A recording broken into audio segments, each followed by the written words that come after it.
Oh, c'est une question difficile, très difficile. Je m'adresse à quelqu'un, c'est sûr, et quelqu'un qui m'a donné la vie. Je pense que tout ce que j'ai de vie en moi, ça vient de ce quelqu'un. Et quelqu'un qui met des frères sur mon chemin. Tout ce que je rencontre, pour moi, c'est vraiment pour moi notre Père. Le fait d'avoir sur mon chemin des gens qui me donnent de l'amour, de l'amitié, qui m'accompagnent et à qui j'en donne aussi. En fait, quand je prie de Notre Père, je crois que malheureusement, souvent, c'est un peu trop machinal. Donc je réfléchis pas trop à qui je m'adresse. Mais je crois qu'en fait, celui à qui je m'adresse, c'est celui en qui je crois. Celui en qui je peux me reposer comme un peu un enfant avec un père. Celui avec qui je peux souffler, lâcher prise. Je crois que c'est le père qui m'a donné la vie, qui a donné la vie au monde, et celui qui peut redonner la vie. Redonner la vie, en fait, c'est un peu remettre la vie là où il n'y en a plus, là où il n'y a plus d'espoir. Eh bien, quand je prie le Notre Père, ma prière s'adresse au Père de Jésus. En d'autres termes, en termes théologiques classiques, à la première personne de la Sainte Trinité. Car si Jésus est venu nous révéler le mystère de Dieu, c'est pour pouvoir nous permettre d'entretenir des relations personnalisées avec le Père, le Fils et le Saint-Esprit. Donc, quand je dis Notre Père, je ne m'adresse pas de manière globale à toute la Trinité. Bien sûr, je peux prier la Sainte Trinité, ça c'est évident. Mais je m'adresse à celui qui a voulu m'adopter comme son Fils en Jésus-Christ, qui est son Fils unique. Donc c'est une relation personnelle, filiale, que j'ai avec le Père. Et avec Jésus, j'ai une relation fraternelle. Il est l'aîné d'une multitude de frères. Donc, quand je m'adresse à lui, ma relation est fondamentalement fraternelle, même si c'est toujours une relation à l'égard de Dieu, puisque je le reconnais, je le confesse comme Fils de Dieu et Dieu. La particularité, la propriété du mystère chrétien, c'est bien de nous révéler que Dieu est Père et Fils, ce qui veut dire que parce qu'il est Père et Fils, il peut être amour.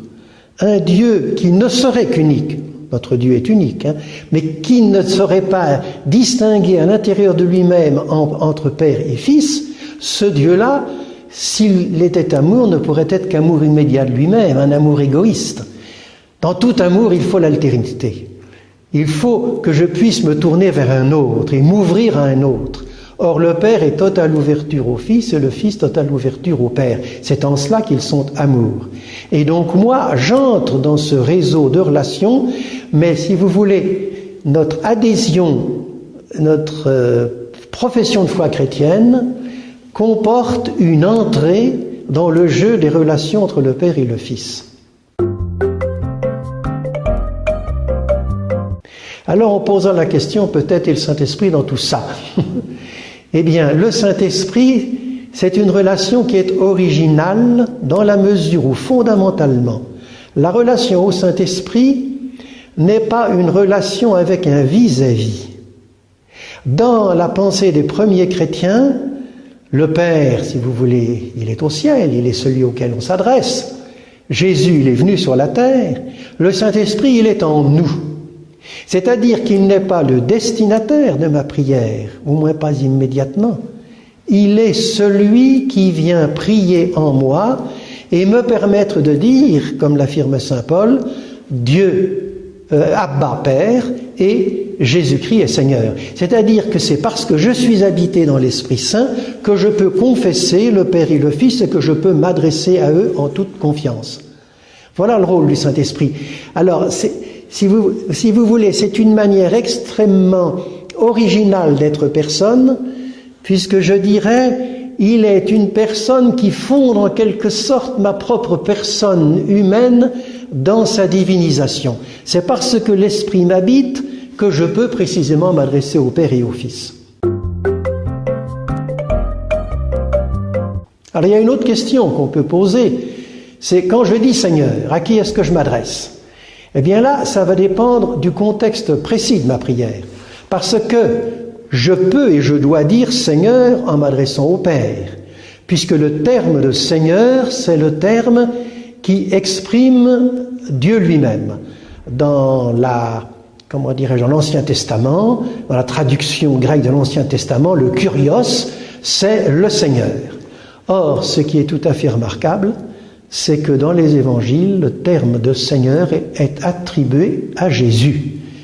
On parle à Jésus en l'appelant Seigneur, ce qui est une manière de confesser sa divinité, de confesser son rapport à Dieu. Et donc, quand je dis Seigneur Jésus, ce que nous trouvons dans les expressions pauliniennes, ou l'ensemble expression Jésus-Christ notre Seigneur, il est bien évident que c'est une confession de foi qui confesse Jésus comme Christ et Seigneur. Donc quand je dis Seigneur, cela va dépendre de mon intention.